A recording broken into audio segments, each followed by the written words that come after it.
You know that feeling when you open your inbox and find another Google review from a happy client? Well, we feel the same way when our listeners leave a review on Apple Podcasts for our show. It's honestly so helpful because reviews give you the words straight from your client's mouth that impacts the way you run your business going forward. And the same is true for us.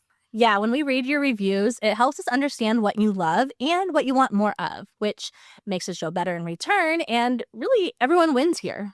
So before you listen to today's episode, could you take 1 minute and leave us a 5-star review and tell us one thing you're loving about the show? We promise we'll be here ready to chat when you're done. And after leaving that review, make sure you screenshot it and send it to support@modernagentsocialclub.com with your mailing address, because we have a fun little surprise for you as a way to say thank you. XOXO, the marketing girls. But I'm thinking to myself, like, well, shoot, I could adopt this cat. Like, I could help Chicken Bacon Ranch Salad. I'm watching Secret Lives of Mormon Wives right now, and I'm like, I am so thankful for my friends. This is the first time I've mentioned Taylor Swift, and I just feel like I either should be ashamed or I should wear like a crown or a sash that says like congratulations, because I'm so obsessed with her. How do I get more leads?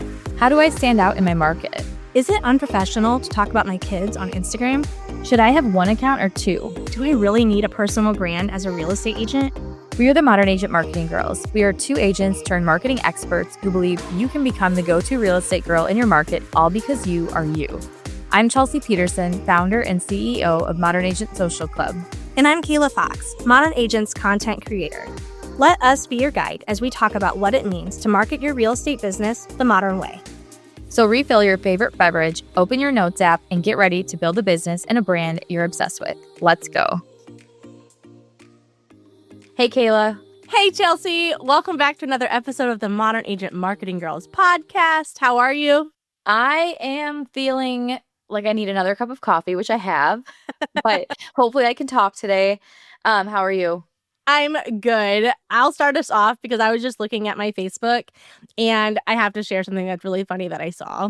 There's an animal shelter near us and they post the most brilliant descriptions of all their animals and they go like viral. It's so funny.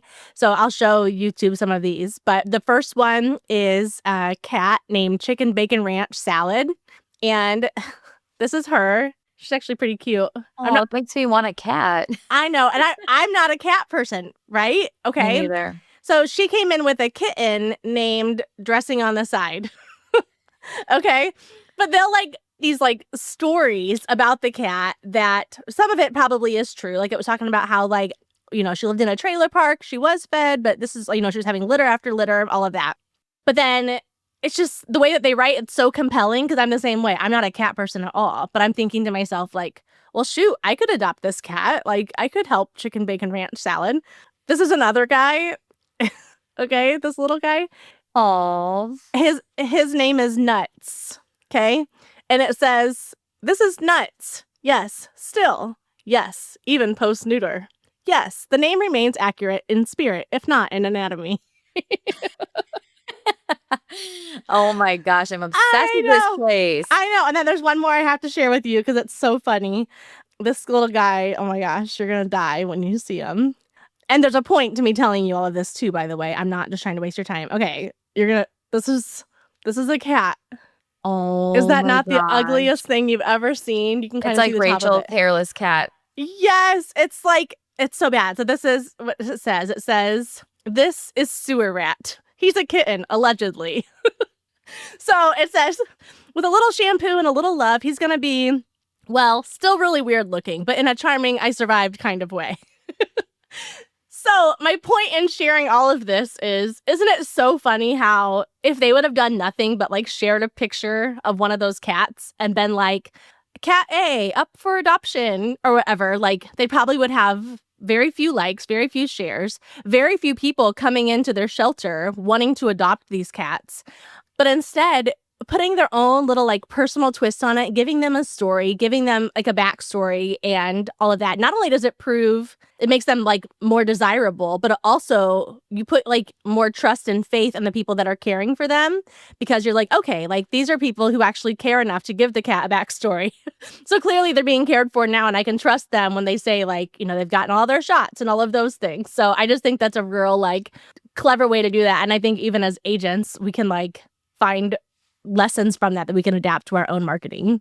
I think a lot of what you just said is what we're talking about today too. Like all those topics of things that they did right, telling a story.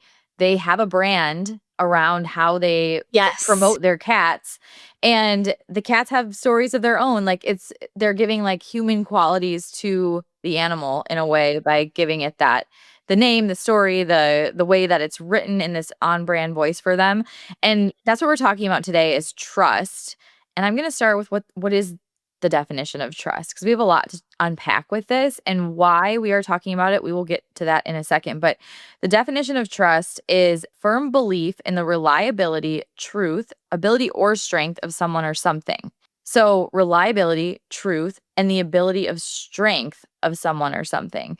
So trust is like, I feel like it's a foundation of life. Like it's everything, whether it's friends, I'm watching Secret Lives of Mormon Wives right now. And I'm like, I am so thankful for my friends because I would not want any of those women as my friend. Oh my goodness. But it all comes back to trust, your marriage, your kids. Like, I mean, who you hire, who you work with, the doctor that you see. I mean, it's everything. So like how do we build that trust? Because we run into a lot of, I think, situations with real estate agents that are frustrated maybe by their lack of results. And we have this way of kind of reverse engineering, well, like, are they doing that? Are they doing that? Are they doing that? And to see like, well, that's probably why you're not seeing that needle move. And we're going to dive into a bunch of that today and try to help you guys build trust through your marketing, because that's when the marketing works. And we have a bunch of fun stories and stats, and I don't know why I'm doing a full recap on this episode as if it's a trailer, but there you go. Coming soon to a podcast near you. Yes. Yeah. No, I agree. It's funny because I think sometimes when people think of marketing, they think of content ideas or like something clever or fun or exciting, that's, viral worthy, whatever. But marketing is like gently guiding someone to make a purchasing decision. And it's like giving them the information that they need to help them do that. And no one is going to trust you as that guide ironically, if they don't trust you. That's the foundation. So if that's not there, then no matter how good your content is, no matter how much time you spend on the reels or how clever you were or how great your guide is, no one is going to want it. Or if they do, they're not planning on doing much with it. And, I have some stats about like the current economy as far as like the trust economy and how overall people, like consumers, trust businesses so much less. And I'm going to say it from that standpoint, but also I think if we're being honest with ourselves, even us as, agents and as individuals, we probably are less trusting of other brands as well. The stats I'm reading, it's true for us too. It's not like it's just like, oh, we got to fix these people. Like it's the same thing for us. So one of the things it talks about is like 40% of consumers have stopped buying from a company that they don't trust. That's a significant number. But then on the same hand, it says customers who trust a company are much more likely to become repeat customers and promote the business to friends and family. So like, that's why it's so important. If you want to build a repeat client and referral business, they have to trust you. And because if they do, they're going to tell everyone to use you, right? And I know this sounds like repetitive because we talk about this all the time, but the trust comes after the knowing and the liking. So first, someone needs to know who you are, and then they need to actually like you or your style. Then they're going to trust you. They're not going to trust you before they know or like you. That's not even possible. And when we are thinking about things that we're doing, actions we're taking, a lot of times we're trying to, like, how can we take a shortcut? Or how can we, automate this? Or how can we have someone else do it for us? Or when it comes to social media or posting on social media or email marketing, someone just said to me recently, they were like, I used to have my email marketing through, I don't know, some program I won't say, and it was all automated and done for me. And I'm like, well, thank God you don't have that anymore, was what I thought. I didn't say that, but she was saying she hasn't been consistent with email since then. And I'm like, well, I'm really glad you don't have that, because God knows what that automated email was sending to your people that wasn't building trust. Right. I think about things like, different activities you can do. I mean, there are a million ways to market your real estate business or any business, right? But there are some that are going to build trust a lot faster and some that are going to take a really long time to build trust. If you are, let's just to get to the one that no one wants to talk about. If you're door knocking, when you knock on someone's door, they don't trust you. Like I immediately, for one, will dislike you because you're interrupting my day to talk to me about something that's for you. And it's just, how can we stop that? Like, it's all in the apologetic selling. Like, oh, so sorry to interrupt you, but, or like those things aren't trust building. The trust building is going to happen a lot of times before you're ever even talking about the thing that they're going to buy, before they're ever even talking about buying a house. And I was taking notes for this episode and I wrote down, like, you need to be the bridge between their real life and real estate. So you're not necessarily like, if you're over on the real estate side of the bridge, if you can visualize a bridge and your clients are on this side and you're only over here, you're never going to meet up with them. But if you go to the real life side first, if you're on like between life and real estate, you're going to connect with them. That's where the know, like, and trust is built. Then they're going to come over the bridge to you when they need real estate. But no one's coming over the bridge to real estate when they don't even need to buy or sell, or when they don't even know or like or trust you. So like, how can we do things that shift our potential future clients over the bridge to trust us for real estate? Yeah. I was listening to Amy Porterfield's podcast recently, and she was interviewing Jenna Kutcher, and they were talking about this at one point in the podcast, just about like, they're calling it like a trust recession. But one of the things that they said I thought was interesting, and they were talking about it from like a course creator perspective, but I was like, this is so true for agents too. But it talked about how they were seeing smaller cart close days versus the original, or versus like the opening day, whatever. So that what they were talking about is how when they used to put out an offer to be open for like a week, that most of their sales would come on that very last day. But now what they're seeing is that most of their sales are actually coming on the first half of that week. By the end of the week, everyone's already made their decision. And so they're talking about like, there's two possibilities why that is happening. One is that people are just hesitant to decide because they're not sure, and then they end up just not making a decision. Or they already knew they were going to buy long before you ever put that offer in or offer out there because they already trusted you. And so I think knowing both of those things, even though we're not talking about selling a course, we're talking about selling someone's house. Or selling yourself. You're talking about Yes. selling yourself. Yes. And so knowing both of those things, how can we leverage that? How can we leverage that people need to know that we're the agent for them long before, which is our whole philosophy, right? Like, become someone's real estate go-to girl long before they ever need to buy or sell, but also help them make that decision. And that is marketing. That's guiding them to make that decision. So we can capitalize on this in a lot of ways. And there's a lot of ways we can build trust. And I'm excited to break these down. Should we just get right into it? Let's just get right into it. Okay. Do you want to start with one? One of the ones that I love that I wrote down is like to be a thought leader. So like have a signature thing that you talk about and way of showing up, that those two things could connect on social media that you become known for. So this is branding without like, I think just to like cut to the chase, at the end of the day, this is all, you need a brand. You can't just have, real estate graphics or postcards and expect to build this thriving real estate business with clients that you love and people who trust you and repeat referrals. Like, that's not going to happen. So you need a brand. But to get the brand, I think sometimes that feels very daunting to people. Like, well, how do I create a brand? And then they go about it all the wrong way. They go like, what colors should I use? What should my fonts be? What should my look and feel be? And that's part of it. But you almost need like the other side of it first. What do you want to be known for? What do you want to take a stand for? So having your signature, you could call it like your signature hot take or your signature, what's another word for that? Like just your, like, think about like, if you answer this question right now, like what is a real estate truth that most people get wrong? Like that you wish you could just, if you had the opportunity to talk to like everyone you know and you could tell them this and they would believe it, what would you tell them? And like that would be an example of what your hot take could be, and that's the content you create through that lens, through like that message that you consistently repeat.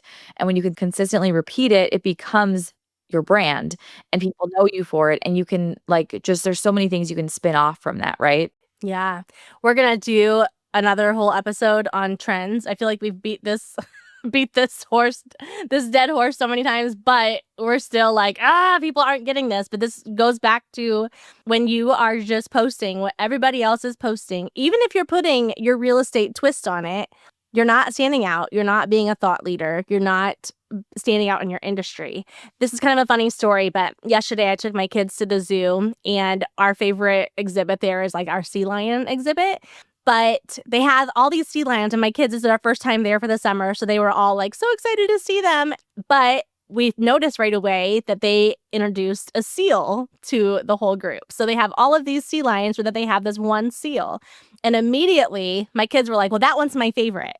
And I laughed because I thought, I know exactly why that one's your favorite. And that's because it's different than everything else. Like the poor sea lion, I don't even know if he's done it, or seal has, I don't know if it's a boy or girl. I don't know its name. I know nothing about it, but already they like it because it looks different than all the rest. And I just think that's marketing. That's like how people look at all of this. And so if you're just regurgitating every trend that's out there, thinking, even if you have really great B-roll, even if you look really professional and polished and have a great outfit. Yes, a compelling message, all of those things. If you're just saying the same thing that everybody else is saying, you're just another sea lion, and you're not the seal that's spotted and standing out and bigger and better than the rest of them, We have to be willing to put ourselves out there and stand out. And not to say that there's never a place for trends, but trends are not a marketing strategy.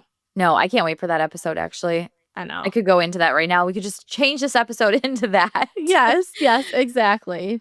That's our hot take. That's our hot take. So branding is the association between two things. That's like what it means. And I think you have to decide, so kind of to circle back to that and how you can be the thought leader, how you can build the trust. What do you want to be known for as your brand? Like if you were on the outside looking in and you were writing down, like, this is what I want someone to say about me when I'm not there, what would you write down? Like, what would you want those people to be saying? Like, she has like the best communication skills. She's so good at marketing. She really is a thought leader in her industry. Like, I mean, like, what do you want people to say? And be that and make your content that. Another thing that came to mind is the whole topic of being an influencer. And I feel like a lot of times we'll get pushback from agents that will say like, well, like I'm not an influencer.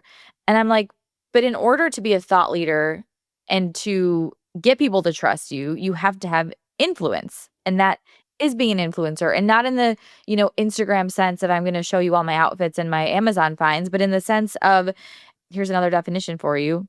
Influencer means the capacity to have an effect on the character development or behavior of someone or something, or the effect itself. And I hope that we all want to have an effect on people's decision-making skills and the choices that they make when it comes to our industry, right? Like, I think and this is where the trust comes in. There's a lot of, people have had situations where it didn't go so well and they lost trust on that thing. And so it feels like, how do you know what to believe when you are scrolling Instagram? How do you know? I was reading a post from Chelsea, or watching a reel from Chelsea Pites, and she was talking about how the algorithm has changed and how it's more about, because we're always in this mindless consumption mode and seeing people we don't even know and lots of content without context. Like you'll see like a random parenting tip, and then you'll see a cute party idea, and then you're going to see this beautiful interior. And then, I mean, it's like all over the place. Our minds are just like becoming like, it's almost terrifying to me. Like our minds are becoming so like numb to this like mindless scroll of strangers who we don't even care. Like, it's just like next. Like, it's wild. So how do we break through all that noise? Like, how are you going to break through the noise to still connect with the people you want to find you? And it goes back to the whole like, oh, I posted something and it didn't get any likes.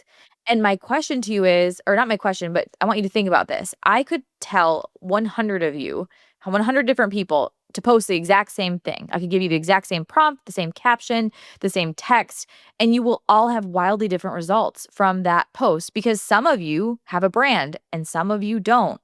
Some of you have a community around your brand. Some of you have conversations every day. Some of you stand for something and have hot takes, and some of you don't.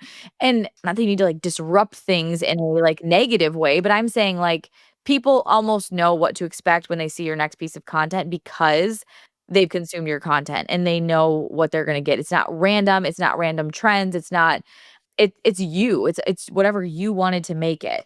And I think, with that, all of that being said, how can you be the one that breaks through the noise? And that's what we're talking about right now. Like we're going to go through some additional strategies to keep diving deeper onto this. Another one I have is creating content that has your face and your voice so someone can see you.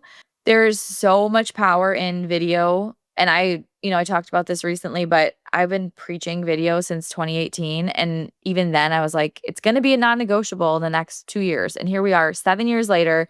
It is 1000% a non-negotiable. Kayla and I audit people's Instagrams every Thursday through Marketing Therapy Thursday. And every single time, what is the one thing we say every single time?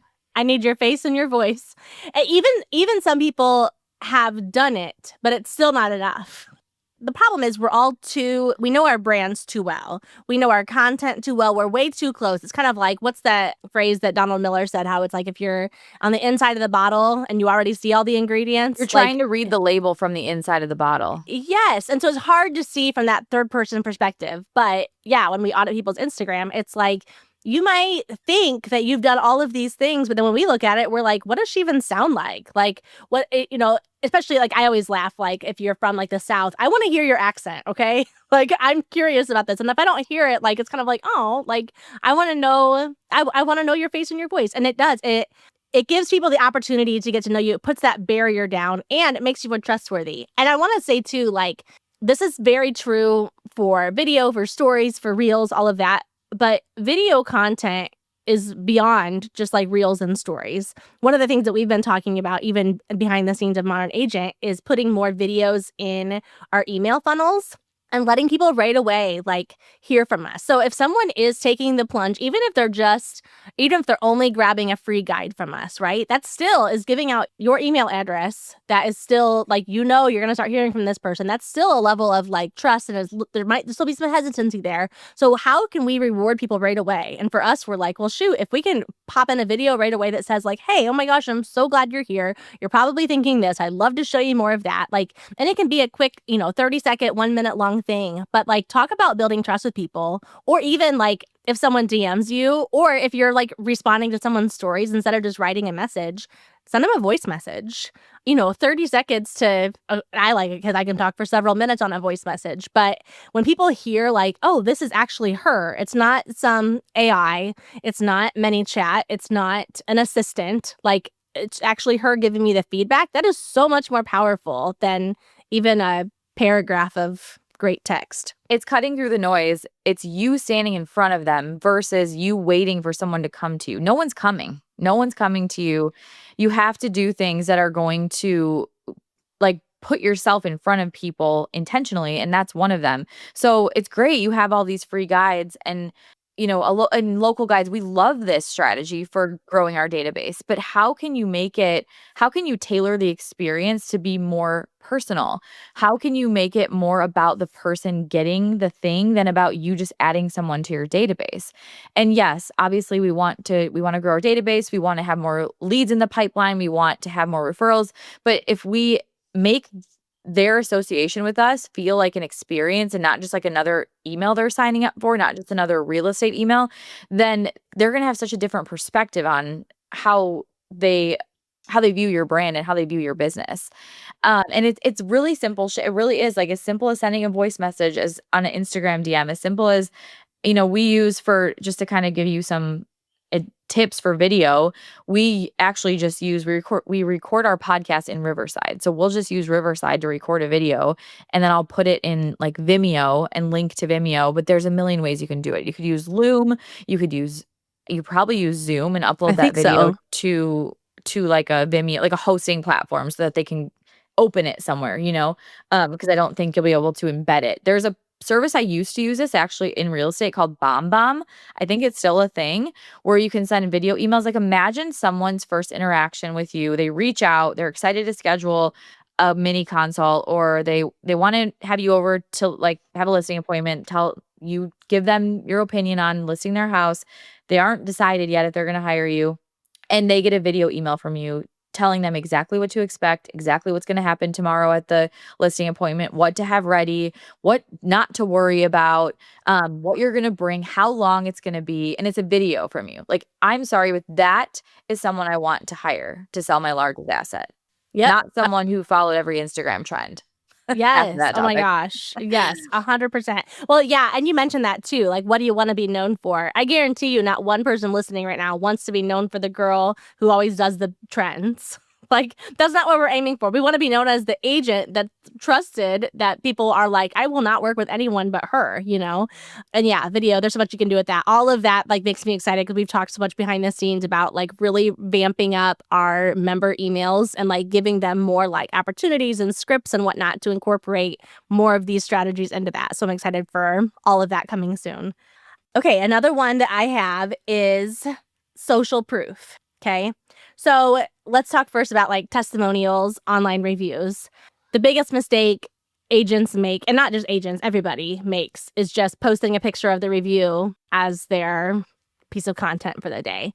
You know, you think about user behavior. If people are getting online to pass some time or to just be entertained or to just, escape for a little while, when they see that review on your graphic that's just like, she was so great to work with, la la la la, even if it's kind words, all they're thinking in their primal brain is, how is this going to benefit me? And the truth is, it isn't. And so they don't care. They pass right by.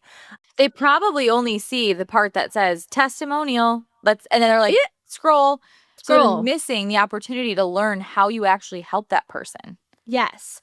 So what are better ways to do that? How can we still share what people say about us, even if, you know, if someone posts something to Google or something? Like, how can we like draw attention to that without just making it a graphic?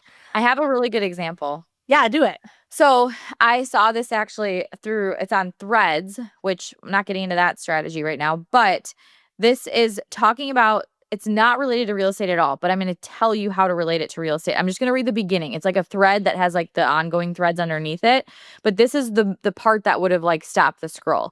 It said she built a membership she was proud of, steady revenue, solid retention, real results. But every time she thought about offering one-on-one coaching, her stomach dropped. What if I can't deliver? What if I raise my prices and no one buys? What if I sound like those coaches? We changed all of that without breaking what was already working. This is from, I don't know how to pronounce her name. Jereshia Hawk. Yes. Jereshia Hawk. So let's just twist that. So it keeps going to tell the rest of the story and then like what the outcome was. Yes, she offered one-on-one coaching and yes, she made more money. Spoiler alert. But let's do this in context for a realtor. So she built a membership she was proud of. This could be, because you're talking about your client, right? She bought a house she was proud of. She made it her own. And pride of ownership shown through, blah, blah, blah. But every time she thought about selling, her stomach dropped. What if she couldn't find something better? What if the payment got too high? What if interest rates made her unable to afford what she really wanted, but her family's growing and she needs more room, blah, blah, blah. And then we changed all of that without, or I helped her navigate a plan from point A to point B. And now she's in her house that she loves, blah, blah, blah. Like, sorry, that was kind of a choppy example. But basically what that is you're using the story to make someone envision themselves in it.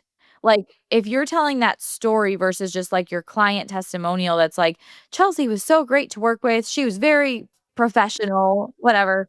But if you can then say, okay, what did, Julie love about working with me? How can I use that to tell the story of how they reach their real estate goal and make it where someone envisions that? Because like, for example, the line where she said her stomach dropped, made her feel like her stomach dropped.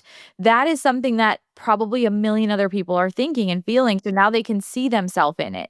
And that's going to build trust because someone's actually seeing the story of how you use your expertise and guided someone to the desired result that they wanted without just saying just sold or client testimonial, or again, it's not billboard marketing. Billboard marketing doesn't build trust. Do you ever get to the end of a podcast episode and feel like, ugh, now I have to wait until next Tuesday for more? Are you asking me or our listeners? I mean, I was asking our listeners, but now I'm curious. Do you feel that way too? Honestly, I might. I mean, if it weren't for Modern Agent Social Club, because members get to be in the middle of marketing conversations like this every single day. That's true. For our members, it's basically Marketing Girl Summer. Exactly. Like, sun's out, strategy's out. So if you love the podcast, maybe you've already started trying a few things and you're seeing results, but just imagine how much more momentum you could build inside the club. Because the podcast is where we talk strategy, but inside Modern Agent Social Club, like, of course, you're going to get great content, as I do say so myself. But more than that, you're going to get a results-driven marketing plan. Carousels and reel prompts and emails, it's all great, but how do they all work together to make you the real estate go-to girl? That's why we provide you with an entire marketing system so you don't have to figure out how all these pieces connect.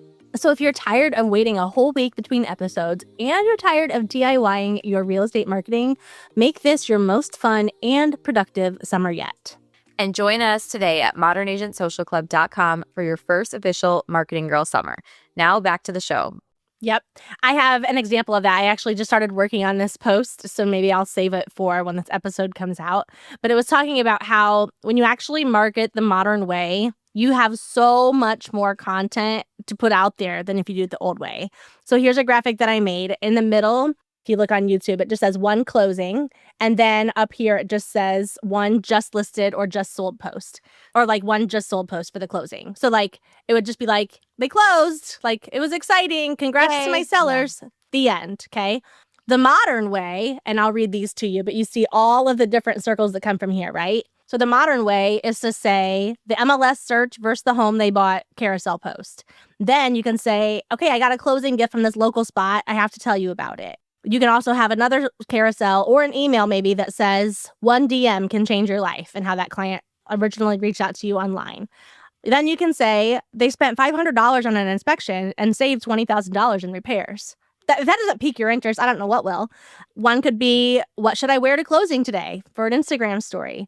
The weirdest thing I ever saw in a basement. Like when you like break it down like that, you actually, I mean, you can have only sold one house in a year and you could still have plenty of content to talk about that whole experience in 1,000 different ways that positions you as the expert, right? Like, we don't need to sit there and be like, well, I don't have any clients, so I can't do this. That's not true. Like, even if you'd only ever met with one buyer, even if you didn't even sell a house, you can talk about how, like, she was nervous, like what you just said. You know what I mean? Like, her stomach dropped when I told her, you know, like, expect these things. There's so much more you can do with it. I saved a couple more, too, that I thought were really good. This is from Coming Up Roses. And let me pull it up here. Hold on if I can get it to work. Okay, yes. So this says she put 9 creatives who have transformed their business through launch campaigns. So it's just like this, but then as you swipe through, you see pictures of different clients, which is like a sentence or two of something that they've done. That's a great way to showcase your client testimonials, but also like put a name and face to it, especially if you're a local agent. Like I'm thinking like in my small town, I would probably know half of those clients. Like I'd be like, oh, that's so cool that they did that. Or I didn't realize they were able to purchase that or whatever. And then another one that I found, actually, I think it's Coming Up Roses again, but she did a post with Xanthi Appleyard. And it was actually, I saved it because I was like, that's a cool way to promote their podcast because they have a thing here where it's a picture of both of them. They're kind of pointing to their stories. But then as you scroll through, they're saying like this one says, on finding your people. And then there's like a quote from them there. So I think like if you have like a closing or if you have like testimonials you want to share, you could be like on meeting me for the first time. And then it could be like, I was so nervous, but she was actually really warm and friendly. And like, she bought me a coffee or whatever. But like scroll through and like show people little bits of what they say. You can basically share the same testimonial 18 different ways. And people are going to think, and it's not about being deceiving, but people are going to think you're selling a ton of real estate when really you're just doing modern marketing. I wrote down this quote and it says, do you know what will make you look busier than just listed and just sold graphics in your feed? Documenting the process of just one of them. Oh my gosh, yes. And I'm using this on Instagram. So I had it in my Instagram notes. But seriously, like what Kayla just explained in all of those examples, it's how can you squeeze all the juice from one? It's not even about, like you said, to be deceitful, to make it look like you have a million things going on. But it's more like, how can we, that's the thought leadership. That's taking the one thing and talking about it 20 different ways. That's where people start to like recognize and like trust you because you're showing up. You're creating this like sense of reliability because you're showing up frequently, and reliability equals credibility. It all connects, right? And I think like with all of these examples, like what can you do today? Because I know like then you layer on the aspect of like, well, I don't have time to do all these things. Like what are some ways that they can do this and save and not save time, but not spend hours and hours creating all these individual pieces of content, you know? I mean, shameless plug, join Modern Agent Social Club. We help with this. But also, I think after, especially like as you're working with clients, if you have a notes app open in your phone that's just like clients, and all you do in there is like if someone asks you a question that you're like, ooh, that's interesting, or I've actually been hearing that a lot lately, I'm going to put that in there. Or if you think of like a easy way to explain something to somebody. I know we've had a lot of questions about like, how do we explain this buyer broker agreement? Like, how do we explain it in a way that doesn't make them run? When you find that wording, save it. You know what I mean? I think you can do that with all sorts of things that like I just said, I've shared before, like about different closings that I've had over time where I'm like, man, I could talk about how they were so sad to sell the home that they've worked so hard to build, but also they were so ready. This is one of my best friends I helped, but then they were so ready to not have all of the responsibility of caring for the land, caring for all the animals, caring for the garden. And now they live in town and they're like, oh, there's so much freedom here. But also they were able to like leverage their equity. How could they move from one home to now suddenly not having a mortgage payment? Like all of these different things that they're able to do. I could talk about all the houses we saw and how, sometimes it was like they were trying to make a house work, but deep down I was like, this isn't what you said that you wanted, so guiding them through that decision, I could probably have 10 different stories of things that are ways that I helped or questions that they had and, mindset shifting perspective that, yeah, would totally position me as a thought leader in like the real estate industry.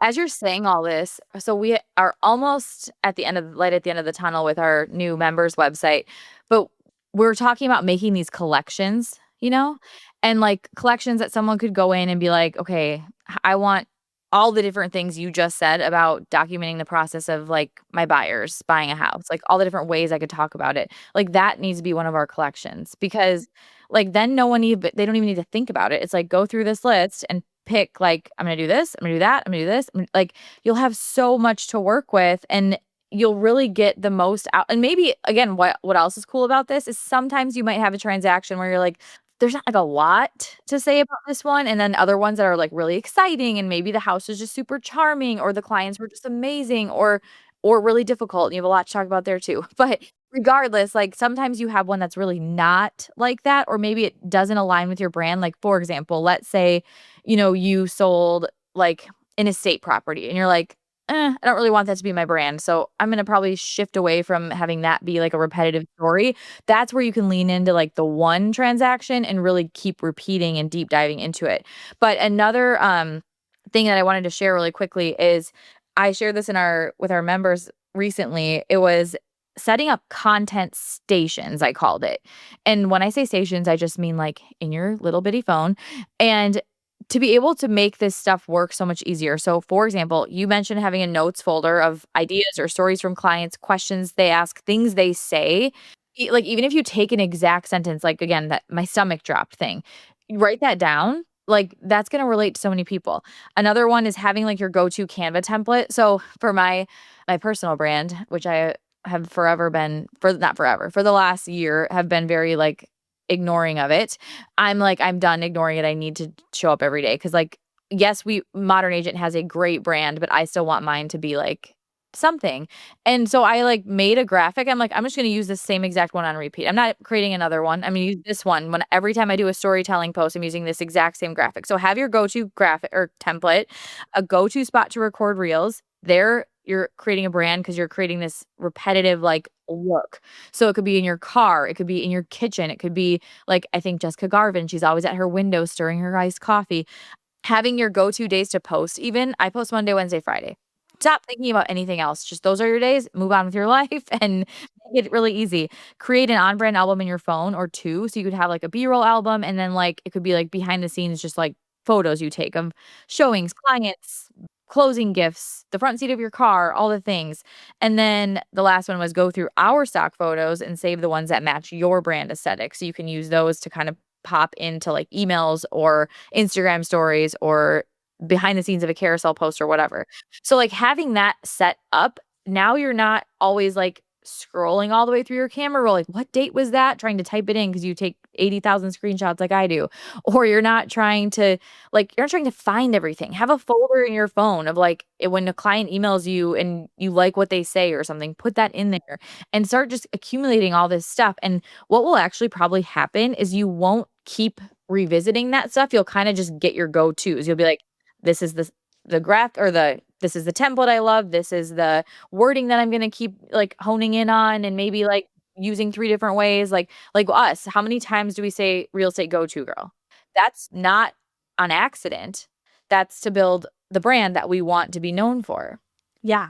And that builds trust. People see that. They know that what we're talking about. We're not explaining a brand new concept every single day. We're not saying one thing and then getting frustrated that 5 weeks later, nobody remembered what it is. And that's the other thing I was going to add is like, talking about all these different ways to build trust. One of the easiest ways to build trust is clear messaging. When you know who you're talking to, when you know what you talk about, everything gets so much easier. And not being afraid to be repetitive, being consistent. And we talked about consistency in a few episodes ago. Yeah, choose like what you said, choosing when you're going to be posting, choosing when you're going to be sharing, and then sticking with it. Sometimes, especially agents, when you think about the fact that the average agent, a significant chunk quit after year 3, right? So sometimes people just want to see, like, is she even going to stick around? Like, Yep. Is she really in this for the long haul? Not because they don't trust you, but because they've maybe been burned before. The other thing is like personalizing things, kind of like what we talked about at the beginning of the episode. But like, if you want a clear message, put your own twist on it every time. That will make your content look like it's only from you. Even if you use your membership like Modern Agent, if you always add your own little twist, no one's going to guess that you got this from someone else. They're just going to think you're a creative genius. But then the last thing I was going to add is like under promise and over deliver. And I love the whole idea of like, you want to paint this picture of what it's like to work with you, but you don't want to make people come in and expect, oh, I'm going to get all of these things. I'm going to have this big closing gift, and then she's going to bring me a coffee every time I go to a showing. We're not going to do, but like showing them little like delightful surprises along the way. It's going to make them, that's almost, I don't know, like how would you word it? Because it's not a matter of like lowering the bar or making people think that you're just another agent. Like you still want to show that you do those things, but like how can you like incorporate those little surprise moments of like, hey, I got you, Well, I think it's making each client experience like an experience so that people, it's recognizable that that's what you do. That's how you are. But in addition, popping in little custom touch points and I don't mean 10 different things, but like, for example, one time I had clients, their movers were delayed and they weren't going to be there till like 5 p.m. Well, they close at 9 in the morning. So I went and dropped off a gift card to a local, they loved burgers. So I picked like the place that had really good burgers, dropped off a gift card and said, go get lunch while you're waiting, blah, blah, blah. Like that type of stuff. You're tailoring it per client, depending on who they are, what the situations are. Like pop in when it feels like it makes sense, right? And have something. Your goal could even just be like throughout the journey of working together, I'm going to have one pop in surprise moment. So in your head, you kind of have in your subconscious, like when to pop that in, when to like make it happen. Like it'll become obvious throughout the transaction when that is maybe needed. Like maybe they lose out in an offer and you deliver them crumble cookies or something. And you're like, it's okay. We're still going to keep looking. It always works out for the best, right? Like we've all been there. I mean, we lost out on 3 houses before our first one, and I loved our first one way more than the other 3. So like it's knowing that you can make them feel reassured, you can make them feel confident, which actually, this is another trust thing. Your confidence level equals trust. Not that you are overly confident and like, because I think that can sometimes push someone away, but that you feel confident. So we recently, so this episode's airing July 1st. We recently did a bunch of interviews for our new lead content creator position. And something we noticed with a handful of them is that they weren't confident in their interview. And I'm like, it brought up this whole new topic to us because we're like, how are they interviewing? If it was a real estate agent, they weren't all real estate agents that we interviewed, but if they were an agent and they were going to a listing appointment, like they probably wouldn't get it because they just didn't have enough confidence in themselves to be able to get the job done. And like you maybe inside you don't feel super confident, but you have to find a way to like express confidence and like grow in that. Because if you want someone to trust you, you better trust yourself and you better be sure of yourself, even if it's just on the outside, because it is not a good feeling to hire someone for this like a really important, serious thing when they're not even confident. So like whatever that is for you to build confidence, like listening to audiobooks that help you build your confidence, having affirmations, learning the lingo, like learning how to talk to people. Another one I wrote down that kind of goes hand in hand with this, honestly, is sometimes when people are like, I think when they want to portray that confidence, they use like all the industry jargon and these big words and like real estate talk that the general public doesn't understand. That doesn't build trust though. That's like, wait, what? Now I'm just more confused than ever. Like, have you ever talked to a doctor who is way above your head? You're like, what just happened? What did you say? Like, even say two things that you told me, which I had the best doctor experience yesterday. He was like, oh my God, I'm like, how are you a doctor? The two things don't match, like your personality and the doctor thing. Anyways, he made me feel so like comfortable though. I trust him. I'm like, I trust him. I don't half the doctors I've ever seen in my life. I'm like, I don't trust you. Okay. Anyways, talk like a human is where I'm going with this. Cut the jargon, speak like a real person. That is what makes thought leadership feel approachable and relatable. So that's even going back to what we were saying with testimonials, storytelling, talking about your listings, talking about your clients, like all of that comes into like, instead of using words like that only would be in the real estate handbook or that only your broker would say, or that only would be in an article from NAR or whatever, like use words that are going to make sense to the person you're talking to. And even if you have to like, I mean, you could even do this, like put it in ChatGPT and say like, how would you explain this to a 10-year-old? And like, that could kind of help you soften the way you talk about things. But those two things alone, confidence and then talking like a human, that's going to build so much trust. You know, building off of that, one thing that I wrote down was like talking about things that are relevant for that current time. When people, I noticed the other day, I saved a post that was talking about like what your Netflix queue says about you or something. And I just thought like, oh, she has a Netflix queue too. Like, so do I. Like, I want to know what is that, I What's in think, yours? I mean, I can't tell you off the top of my head. We've been watching all sorts of documentaries lately because we're dorks and my husband's home from summer. Okay, but talking about mentioning things like Netflix, another, buzzword is your nervous system right now, how to regulate your nervous system. When people incorporate those things into their marketing, it's almost like you can tell that they didn't create that post 8 months ago and they're just regurgitating it, but it's actually something that they've actually thought about. When they mention a show that they just watched, it makes you think like, oh, I just watched that last night too. What does she say about it? The other thing is, when they talk about Taylor Swift opening her own music, and I just have to stop for a second and say, this is episode 27. This is the first time I've mentioned Taylor Swift on this episode. And I just feel like I either should be ashamed or I should wear like a crown or a sash that says like, congratulations, because I'm so obsessed with her. Wait, do you mean on the podcast or this episode? On the podcast. Oh, you said episode. Yeah, this is the first time you mentioned her on the pod. Oh my gosh. We have not talked about Taylor Swift, but we kind of came in post Eras tour. So maybe some people were kind of tired of it, but like we could do so many marketing things about her.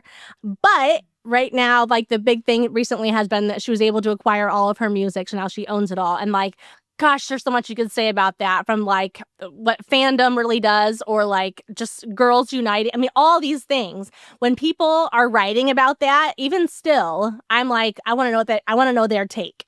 So yeah, as you're saying, like speak like a human. I think speaking about relevant things, when you're able to say, I mean, it's kind of like for realtors, like it would be more a matter of like, instead of just saying like, if you want to own your dream home, instead of saying that, you could say something like, are you ready? Like the summer. Are you ready to move into a neighborhood where your kids have friends they can play with and they can just be outside all day and you can finally have a little peace and quiet inside? Or are you ready to move to the country where there's not a million neighbor kids in your house you know what I mean? Like when you say things like that, people that are scrolling are like, oh my gosh, she sees me. They're not going to stop for like, I can help you find your dream home. They're going to stop if they're like, oh my gosh, it's like she was in my house yesterday. And that's how you use something on Instagram that maybe feels like a trend, but it's your own clear messaging. It's not a copy paste trend, because that is going to make it's, well, A, the fact that it's relevant, but it's also completely unique to you. Because no, I mean, yes, someone else could say the same thing, but now you pair it with a B-roll clip of yourself, you use a specific word, or even I love when people use things like Target or Costco or a local spot. Like if you have like like what grocery store or market is local to you, like it makes someone see that and think that's for me. That I should keep reading this, or I should go look for more. What else is coming from this account? Like I always say this, but pay attention to your own user behavior too. Like it tells us so much about what works and what doesn't.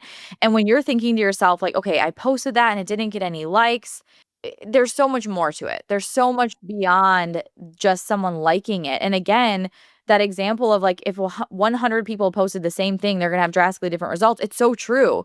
And it's because some people they have been consistent. They have their face on camera. They're out in their feed. They're having conversations with people.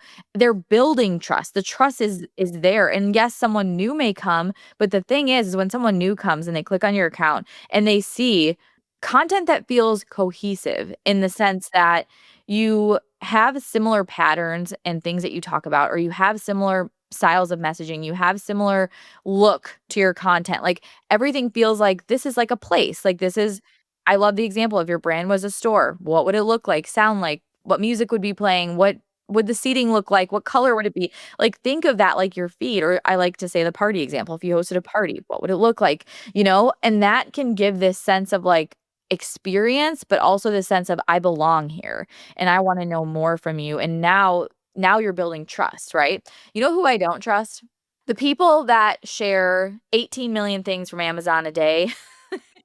I'm like, first of all, I'm highly concerned for your garage and the amount of boxes because I have so many and I don't have anywhere near the amount of things you're ordering. But how can you really like this many things? Like that is not even realistic. 100%. But that's where I'm saying like user behavior, what about that? If I wanted to dig into like what about that makes me not trust them? Like and it's just like, oh, they're just trying to make money. Oh, they're just trying to, what is it? Like what if you had to like pick that apart? How can you relate that back to like real estate? Well, I think it's tone deaf. Like, what's tone deaf about it is nobody can afford to buy that many things from Amazon every week. And you're not going to tell me, you're not going to convince me that this is really your go-to thing all summer long because you have 25 different go-to things and only so many weeks in a summer. So yeah, I think relating it to real estate, when you are saying things out of line, like when you are saying things like, now is a great time to buy. Well, guess what? For most people, it really isn't. Now, that doesn't mean that some people shouldn't buy right now. It doesn't mean that some people, the best move for their specific situation is that they do, but that's really tone deaf. You know what I mean? Talking about like, well, I know like, yes, interest rates are 7%, but renting is 100%. Like it's so not empathetic. It's not being aligned with your community. For most, I mean, I guess every community is a little bit different, but I think for the most people, most agents right now, and that's where they're at. And I think the bottom line is like, the truth is like, we believe modern agents are the best. We believe they're the best marketers. We believe that they're the best agents, the most trustworthy agents. We want you to come across like that in your community. I remember I learned this quote a long, long time ago when I was like helping with youth groups up at our church, where they talked about, it was Andy Stanley, and he said, "Do for one what you wish you could do for everyone." And I remember just thinking like, okay, the truth is like, I can't be everybody's hero. I can't be the person that swoops in all the time and is able, like, I would love to like just go up to a billion people in my community and say, hey, I got your groceries this week, or I got this. Well, I can't do that, but maybe I can do that for one person. Maybe I can say, hey, I have this or whatever. That's the same thing for modern agents. You might not be able to do the most trust building things in every capacity. You might not be able to tackle this entire list that we talked about today. You can do one thing and you can go out of your way for one of your clients. Because like you said at the beginning, building trust is ultimately about building a brand. If your brand is what people say about you when you're not in the room, the actions that we've given you today are putting the words in their mouth, right? That combined with what we just talked about with the Amazon example, I think the piece that sometimes is missing is that we lead with logic over emotion. We lead with the logic of like, well, I'll show my expertise through these, how to buy a house posts, or I'll show, you know, this 30-page guide about selling will show that I'm an expert and blah, blah, blah. But like, you're missing the emotion, and people buy with emotion and they justify with logic. We've talked about this before too. But I have an example I want to read. It was an email. I had to fit this in here somewhere. It was an email from a copywriter, BTL Copy, which actually I think I found Adrian through her, which also shout out to Adrian. Adrian, our podcast editor, is amazing. And she was such a good decision to add to our team because she does such a good job. I was, in fact, driving in my car the other day, listening to our podcast, not in a narcissistic way, but like I listen because I need to like get content ideas and also improve the things we say and talk about. And I was like, there was an ad at the beginning about leaving a review. And I was like, oh my God, like this whole podcast is just out here. And all I do is sit here and hit record and walk away. And it's all amazing and like so good. And like there's an ad on my podcast I didn't even know. It's so cool. So anyways, thank you, Adrian. We trust her very much. I found her through BTL Copy, which is where this email came from. And it was part of her email. And I just took like I saved this one section of it because I'm like, every agent needs to know this. They need to know this when it comes to marketing. She talked about how she just bought a house. She said, then at the end of last summer, I bought myself a house. She's a beautiful house, over 100 years old, in a gorgeous suburban town with a stunning front porch, a white picket fence, a lush green backyard, big enough to play in, and walking distance to all the necessities: farmer's market, playground, ice cream, the gym, coffee shops. Here's where you need to listen and underline or write down what I'm saying.